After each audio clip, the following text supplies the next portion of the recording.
One of the things I love about working with independents, the fact that we're talking about folks, well, first off, because I am an independent, but I love bare knuckle commerce.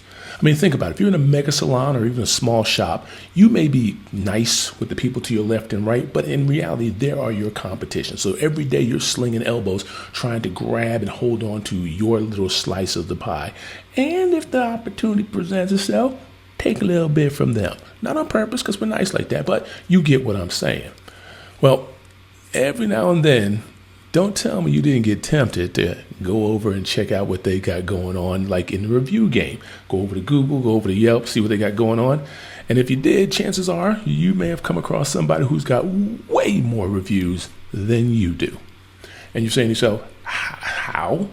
I see what they do every day. How do they have more reviews than I do? Well, chances are it's got nothing to do with how you do what you do and how good they are at what they do. Stick around. Hey there, how you doing? This is Chris, your friendly neighborhood internet Sherpa, back again with another one of those tips on how to bring bodies to the door, put cheeks in the seats, and of course, build your list. Today's conversation is going to be a little bit short because this is kind of an intro, because I'm going to start talking about reviews over the next few episodes, because this is a conversation that I tend to have a lot or repeatedly. And as opposed to starting from scratch every single time, I figure let's put it on wax, have this conversation out here so my future peeps can digest this at their own pace. So I'm going to chop up this little conversation into the most important parts, so you don't have to sit there and grab all of it at one time, because it's kind of a big discussion. It's a big conversation. There's a lot going on here, a lot to unpack, way more than it's, I feel like putting you through in this one episode. So what I want to do here, let's call this the introductory episode, if you want to call it that, if you want to look at it that way, because what I want to do in this episode is rearrange your mental furniture just a little bit. I'm not going to get into the down and dirty, that's coming. I want to get into the stuff that you need to have, wrap your head around to understand what you need to understand so you can be effective with your review game, because that's what we're talking about here, upping your review game so that you're the dominant player in your market. And we're going to get to that. But first, let's get into that rearranging your mental furniture. And the first thing I want to do is kill off a myth that might be getting in your way. And that myth is real simple, and it goes like this. Doing good work equals happy customers, and happy customers equals good reviews. And I'm here to tell you, no, it doesn't. It absolutely doesn't. Or it doesn't at the rate that you need to get them. Not at the rate that's going to be helpful for you. And we'll get into the how manys and all that good stuff a little bit later. But what you need to understand is doing good work gets you paid. That's like getting the cupcake. Reviews, that's the sprinkles that go on top. You want those, but you got to ask for those. They don't come standard. And there's nothing that says your customers have to do it. You got to get them to want to do it, or to do it one way, shape, or form. And that's important. So you understand doing good work, it's the price of admission. I mean, if you stink up the joint, you pretty much know what you got coming, and you don't need to be expecting getting those good 5 stars at 4.9s, 4.8s. But don't expect them to just show up on their own either. We'll get into that in a little bit, like I said. And the other thing that I really want to touch on, like I said, it's going to be a short episode, is to understand what a review is and what it does. And I want to rearrange your concept of it, because I want you to get a little bit clinical with the concept of reviews. And the reason why I need to do that is because a lot of the times when I work with folks and I'm helping them with the reviews or review responses, there's a little level of emotionality going on there, and we need to pull that out, because emotions don't belong with reviews. Even though, depending on what someone writes, it's understandable where emotions can get in the way just a little bit. But I want you to stay tactical. So to get that way, I need you to understand what a review is and what it does. So let's start with what it is. If you said a review is just an online rating, you are accurate, but it's incomplete. Let's take a look at it another way. A review is nothing more than content. That's all it is. I call it free range content because it's out there online and you didn't put it there. It's some information that somebody other than you wrote, placed online about your business.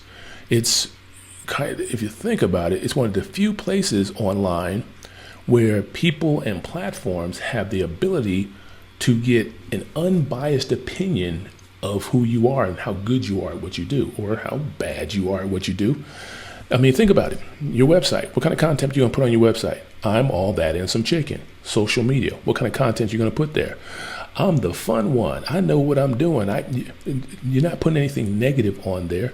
I mean, somebody could look down in the comments and see if someone writes something down there. But for the most part, of all the different platforms online, your review sites are the one place, the most important place. I'm going to try not to over exaggerate because you know how I do.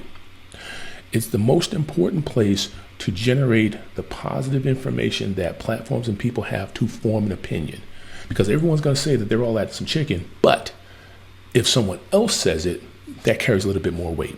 So it's content. It's very impactful content that someone else wrote about you. Very important. Now, the second thing is, what does it do? Well, it's still in the same ballpark. It affects how platforms rank you and how they understand you. Understand, platforms are nothing more than algorithms and little programs online.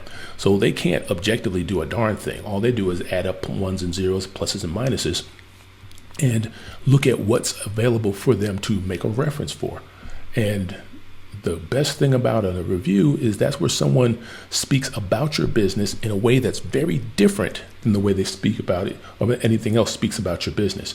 They're no longer talking about just the services that you do. They're talking about the quality of the services. They're putting anecdotal information about it, how it made them feel. That you can't get very many other places. And that is a tool that not just the platforms will have to decide where to rank you, but people, your future customers, are going to look at and go, that person seems to know what they're doing. Or, oof, not going over there, because they give a lot of stock to what someone else says about you, especially if they know they're not paid. And that's why the platforms are so picky about not putting fake comments or fake reviews on their line or on their platform, because it's so important that they become honest brokers. And truthfully, you generally can tell when someone's putting fake content or fake reviews out there. So whatever you do, do not do that. It's better to have very few than have fake ones. Trust me on that one. So that's the most important thing that you need to understand. First of all, understand that your reviews are the number of reviews you have is by and large not a factor or not a result of you being good at what you do. That's just the price of doing business. That's the entry. That's the cost of entry. That's a requirement to get on the dance floor. And then understand that these few pieces of free range content are some of the most impactful for moving the crowd as far as what they think about you and how good you are, and whether they feel like throwing their cheddar in your direction. So when you get to the part later on we're talking and you say, I don't like asking for reviews, just take that out and just say, I don't like money. Same thing. It's the same thing. It's a business function. It's a thing that you need to do if you want to be successful.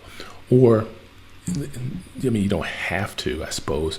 But then again, if you get a flat tire and put a spare on there, put that little donut on there, in theory, you don't got to change out. You can just drive down the road with that spare. You're a little degraded, but you still get down the road. Yeah, I know. That's a weird example. But what I'm saying is, if you don't take your review seriously as a business action, you're really fighting with one arm tied behind your back. They're that important. Okay? So that's what I want you to hold on to. The fact that you have a vested interest in adjusting your thought process as to what reviews are, how important they are, and how much effort you need to put into getting it or getting them. Now, the good thing is, or the good news is, getting reviews is not nearly as hard as you may think it is. And again, this is a multi-part little series here, and we'll get into how you make it so that you get more reviews a lot simpler than you're probably doing right now. But that's a different conversation for a different day. I'll probably drop another one a little bit later on this week because I don't feel like waiting, and I have some time in between. You get the idea. Anyway, reviews, kind of important. Adjust your furniture. I'll talk to you later.